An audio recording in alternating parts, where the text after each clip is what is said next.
Welcome, good morning all dear student. If you are new to this channel then subscribe and press the bell icon. बच्चों, आप देख रहे हैं आपका question answer बना रहे हैं। कौन सा बुक है? आप देख रहे हैं क्लास 7 की विज्ञान पाठ्य पुस्तक लेके आए हुए हैं। विज्ञान की बातें आप देख रहे हैं, इसी का अध्ययन करेंगे। ये 7 क्लास की साइंस की पाठ्य पुस्तक है। और कौन सा टॉपिक है चलिए देखते हैं। जल अनमोल साधन है ना। देख रहे हैं आप, जल अनमोल संसाधन है, वाटर वैल्यूएबल रिसोर्स। तो इसके बारे में आज क्वेश्चन आंसर को पढ़ेंगे। 4th नंबर क्वेश्चन से देखेंगे। बच्चों, आप देख रहे हैं, आप ऊपर में से ये सब क्वेश्चन आप बना लिए थे। ये सही और गलत करें ये भी बना लिए थे, खाली जगहों को भरें इसके भी बना लिए थे, और उसके बाद यहाँ MCQ क्वेश्चन है इसे भी बना लिए थे। और आज का क्वेश्चन हम शुरू कर रहे हैं, 4 नंबर से क्वेश्चन शुरू करेंगे और क्वेश्चन 15 नंबर तक बनाएंगे। आप वीडियो को अंत तक देखिएगा। सारे क्वेश्चन का सॉल्यूशन आपको कैसे समझ में आ रहा है, क्या आपके लिए काफ़ी यूजफुल रहा होगा तो कमेंट अवश्य करेंगे। आइए प्रश्न उत्तर को शुरू करते हैं। बच्चों, आप फर्स्ट क्वेश्चन को देख रहे हैं कि जल की कमी का पौधा पर क्या प्रभाव पड़ता है। तो आपको जानकर आश्चर्य होना चाहिए कि ये पौधा और जल से क्या संबंध है। तो चलिए आंसर को देखते हैं। भोजन बनाने के लिए पौधे मिट्टी से पोषक तत्व ग्रहण करते हैं और पत्तियों से जल वाष्पोत्सर्जन के दौरान क्रिया करते रहते हैं। अगर पौधा को जल ना मिले तो वह सूख जाते हैं। यानी जल पौधे के लिए क्यों जरूरी है, इसके बारे में कह रहा था। ये आपको लिखना है, बहुत ही छोटी छोटी वाक्यों में आपको लिखा रहे हैं, जो कि परीक्षा में आप अच्छी तरह से लिख सकते हैं। और 5 नंबर क्वेश्चन क्या है, देख रहे हैं कि प्रकृति में भूमिगत जल के स्रोत का वर्णन कीजिए, ये कहा जा रहा है। तो क्या होता है इसके बारे में, तो इसको आंसर हम लिख सकते हैं। देख रहे हैं आप, भूमि के नीचे वाले सतह को भूमिगत जल कहा जाता है और इसके ऊपरी सतह को भौम जल स्तर कहते हैं, जो कि चापानल तथा नलकूप द्वारा पानी इसी स्तर पर निकाला जाता है। तो ये हम स्रोत को लिख सकते हैं कि प्रकृति में भूमिगत जल के क्या क्या स्रोत हैं। बहुत ही छोटे छोटे वाक्यों में आपको समझा रहे हैं कि आप इसे अच्छी तरह से बना के लिख सकते हैं। और 6 नंबर क्वेश्चन क्या कह रहा है कि दैनिक जीवन में जल का क्या महत्व है। तो हमें बताना है कि दैनिक जीवन में हम क्या करते हैं जल के बारे में। तो लिखेंगे जल का उपयोग सिंचाई के रूप में किया जाता है। दूसरा लिखेंगे घरेलू कार्यों के लिए उपयोग किया जाता है।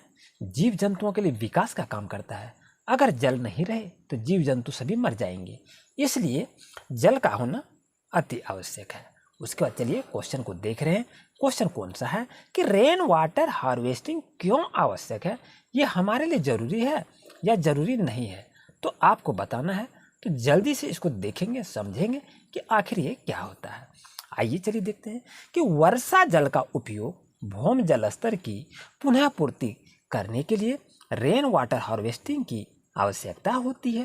तो ये आपको बहुत ही सरल ढंग से आपको छोटा सा सेंटेंस में लेकर आपके साथ आंसर दिए हैं कि आप अच्छी तरह से इसको समझें और लिखने का प्रयास करेंगे।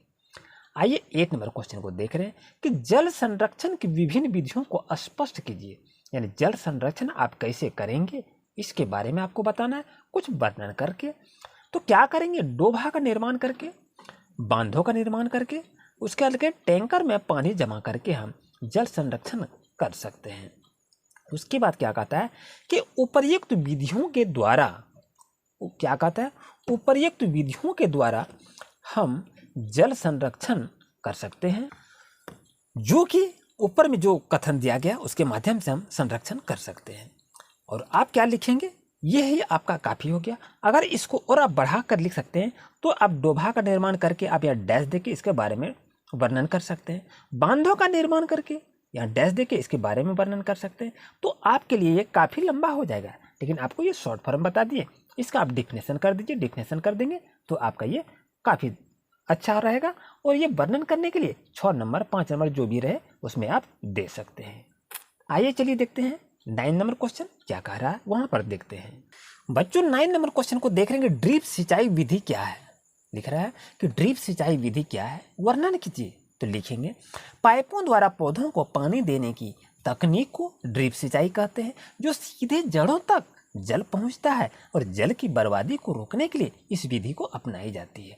बच्चों, आपके लिए बहुत ही सटीक ढंग से हम आंसर लेके आए हुए हैं, क्या आप अच्छी तरह से समझें और लिखेंगे। और 10 नंबर 11 नंबर को क्वेश्चन को हम देखेंगे। 9 नंबर क्वेश्चन तो बना दिए, अभी 10 नंबर क्वेश्चन कह रहा है कि मान लीजिए आपके क्षेत्र में काफ़ी वर्षा होती है और किंतु गर्मी के दिनों में कुआं का पानी सूख जाता है, आप जल को बचाने के लिए क्या उपाय कर सकते हैं, बताइए। तो ये आपका आंसर है। आपके लिए हम आंसर लेके आए कि वर्षा जल का संरक्षण करना चाहिए, जल छाजन करके पानी की बचत कर सकते हैं, ये आप लिख सकते हैं। बहुत ही सरल ढंग से आपको बता रहे हैं। आइए नेक्स्ट क्वेश्चन देख रहे हैं। 12 नंबर क्वेश्चन क्या करें, वर्षा जल का संरक्षण करना चाहिए हो गया आपका। और 12 नंबर क्वेश्चन है कि भौम जल स्तर के नीचे गिरने के लिए उत्तरदायी कारकों का वर्णन कीजिए। तो क्या कारण देंगे बच्चों, ध्यान रहे, देखिए कि जनसंख्या वृद्धि, तो जनसंख्या बढ़ने से मांग भी बढ़ जाता है, ये बात को जान रहे हैं। उसके बाद क्या है, उद्योग की वृद्धि, यदि उद्योग की वृद्धि भी हो जाती है तो क्या हो जाता है कि पानी की समस्या हो जाती है। तो पानी की जब समस्या हो जाती है तो ये जनसंख्या पर भी प्रभाव पड़ता है। उद्योग की वृद्धि हो गया तो जनसंख्या पर भी इसका प्रभाव पड़ा। उसके बाद क्या है, पानी की समस्या, पीने योग्य भूमि का काफ़ी ही इस पर क्या होता है, नुकसान पहुंचता है। यही इसमें कहा रहा है कि आखिर इसका रीजन क्या है, आप बता सकते हैं तो बताइए। 3 में कहा कि कृषि के लिए जल का होना आवश्यक है, इसके परिणाम स्वरूप भौम जल स्तर में काफ़ी गिरावट आती है। इस तरह से इसका आंसर आप लिख सकते हैं। आइए क्वेश्चन को देखते हैं। 13 नंबर क्या कह रहा है कि समझाइए कि भौम जल की पुनः पूर्ति हम किस प्रकार कर सकते हैं या किस प्रकार की होती है। तो बच्चों इसका आंसर क्या लिखेंगे कि वर्षा जल नदियों और तालाबों के माध्यम से भौम जल की पुनः पूर्ति होती है, क्योंकि जल मृदा में रिस कर भूमि के नीचे स्रवित हो जाती है और नीचे लेयर में जाके जमा हो जाता है, जो पुनः उसकी पूर्ति के लिए वो भौम जल का लेयर बना रहता है।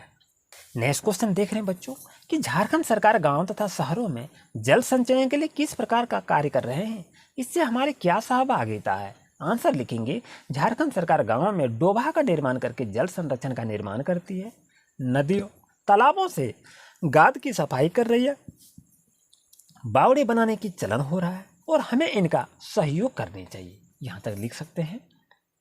नेक्स्ट क्वेश्चन देख रहे हैं बच्चों, पृथ्वी पर 3/4 भाग में जल है, फिर भी जल की समस्या है, कारण बताइए, इसका रीजन क्या हो सकता है।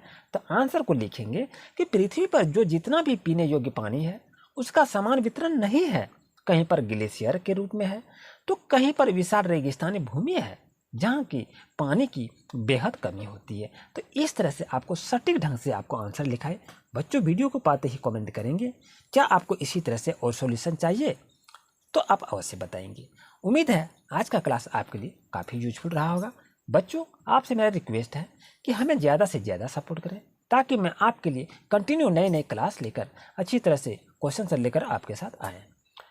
अगर आप हमारे चैनल पर नए हैं तो अभी सब्सक्राइब कर लीजिए और बेल आइकन की नोटिफिकेशन को ऑन कर लीजिए। मिलते हैं नेक्स्ट वीडियो में। Thank you for watching my video.